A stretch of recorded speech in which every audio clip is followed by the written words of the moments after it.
تو آپ کو کیا لگتا ہے ہماری بربادی کی وجہ کیا ہے؟ ہم کیوں پستی کا شکار ہو رہے ہیں؟ یہ جو آج ہمارا حال ہے نا، یہ مکافات عمل ہے. ہم اپنے کیے کی سزا بھگت رہے. ہم سب کرپٹ ہیں.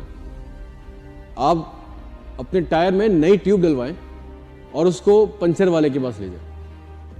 اس کے سر پہ نہ کھڑے ہوئے، آگے پیچھے ہو جائیں، یقین مانیں وہ آپ کی نئی ٹائر کی ٹیوب میں سے بھی 2 پنچر نکال دے گا. آپ پاکستان کے کسی بھی پمپ سے پیٹرول ڈلوا لیں، لازمی ہے کہ وہ 19-20 کی ڈنڈی لازمی ماریں گے. ہماری جو حکمران ہے نا، یہ ہم پر اللہ کا عذاب ہے، کیونکہ ہم کرپٹ ہیں، اس لیے ہمارے حکمران کرپٹ ہیں. دودھ میں پانی ہم ملاتے ہیں، وزیر اعظم نہیں ملاتے.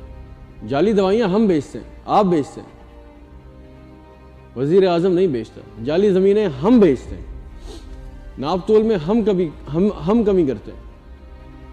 دل کے جعلی سٹنٹ ہم ڈالتے ہیں. ہم پہ رحم کرے ہمارا پروردگار، ہم تو قبر سے ہڈیاں تک نکال کر بیچ دیتے. صدر پاکستان قبر رات کو نہیں کھودتا جا کے ہڈیاں نہیں نکالتا، ہم کرتے ہیں. ہمارا کوئی بھی لیڈر گدھے یا کتے ذبح کر کے اس کا گوشت ہمیں نہیں کھلاتا. چوہے کے سموسے بکتے ہیں ہمارے ملک میں. ہمارے ملک میں انڈے تک جعلی ملتے ہیں. کون کرتا ہے یہ سب 2 نمبریاں؟ مجھے بتائیں کون کرتا ہے؟ ہم کرتے ہیں. عذاب نہیں آئے گا تو کیا آئے گا؟ منو سلوا اترے گا آسمان سے. میں نے مسجد کے کولر کے ساتھ پانی کے گلاس کو زنجیر سے بندہ دیکھا ہے. میں نے اے ٹی ایم میں سینیٹائزر کی بوتل کو ایلفی سے یوں گلو ہوا دیکھا ہے، کوئی نکال کے نہ لے جائے. یا وضو خانے سے نلکے چوری ہو جاتے. شرم، غیرت، احساس سب ختم ہو چکا ہے. یہ ہر لیڈر، یہ نظام، یہ سسٹم، یہ ہمارے گناہوں کی سزا ہے. یہ ہمارے گناہوں کا عذاب ہے ہم پہ، جو ہماری زندگی آج حرام ہوئی ہوئی ہے. پیٹرول مہنگا، روزانہ مہنگا. کیوں؟ ہم کرپٹ ہیں، اس لیے ہم کرپشن کرتے ہیں. ہم بے ایمان لوگ ہیں. اور سونے پہ سہاگا کہ ہمیں کوئی عہدہ مل جائے تو ہماری گردن میں سریا آ جاتا ہے. نوکریاں دینی ہو تو ہم زبان دیکھ کے دیں گے، مسلک دیکھ کے دیں گے، ذات دیکھ کے دیں گے یا خوبصورتی دیکھ کے دیں گے. ہر مذہبی تہوار پر دنیا بھر میں ضروری اشیاء سستی ہو جاتی ہیں. یہاں رمضان ہو، محرم ہو، ربیع اول ہو، ہم ضروری اشیاء غائب کر دیتے ہیں. ہر چیز مہنگی کر دیتے ہیں. اب یہ امریکہ کا پریزیڈنٹ تو نہیں کرتا. کون کرتا ہے؟ میں کرتا ہوں یا آپ کرتے ہیں؟ ہم لوگ کرتے ہیں. زرداری یا عمران خان نہیں کرتا. مریم نواز رمضانوں میں کیلے اور سیب فروٹ چاٹ کے لیے مہنگے نہیں کرتی ہے، ہم کرتے ہیں. یہ سب ہم مہنگا کرتے ہیں. ہم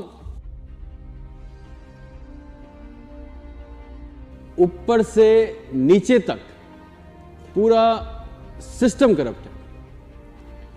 دیکھیں جب تک ہم خود ٹھیک نہیں ہوں گے نا، حق تلفی نہیں بند کریں گے، ہمیں کوئی حق نہیں ہے کہ ہم شکوہ کریں، احتجاج کریں. یقین کریں ہم پہ تو احسان ہے رسول پاک صلی اللہ علیہ وسلم کی آخری امت ہونے کا کہ ہم اللہ کے عذاب سے بچے ہوئے ہیں. ورنہ ہم سے پہلے والی قوموں پر تو اللہ نے ایک ایک گناہوں پہ پوری قومیں غرق کر دی. کسی پتھروں کا عذاب ڈالا، کوئی قومیں پلٹ دی، نست و نابود کر دیا ان قوموں کو. آج ایسا کون سا گناہ ہے جو ہمارے معاشرے میں نہیں ہو رہا؟ بچوں کے ساتھ زنا، بچوں کے ساتھ زیادتی. حد ہے کہ قبر سے میت نکال کر دیاتی، جھوٹ، چوری، کرپشن، رشوت، بے ایمانی، وعدہ خلافی، غیبت، حسد، لالچ، چاپلوسی، غرور، تکبر، بے رحمی، ظلم، فراڈ، سود، شراب، جوا، گالی گلوچ، الزام تراشی، تہمت، قتل، قبضہ، دھونس، دھمکی، بھتہ. چاہے کوئی معاشرتی برائی ہو، اخلاقی ہو یا سماجی، ہمارا معاشرہ برائیوں کا گڑھ بن چکا ہے. ہمیں انفرادی طور پہ اور اجتماعی طور پہ اللہ تعالیٰ سے من اصل قوم معافی مانگنی چاہیے، توبہ طلب کرنی چاہیے، اور اس وقت سے ڈرنا چاہیے کہ ہمارا حال بھی نا قوم لوط یا قوم یعقوب جیسا نہ ہو جائے.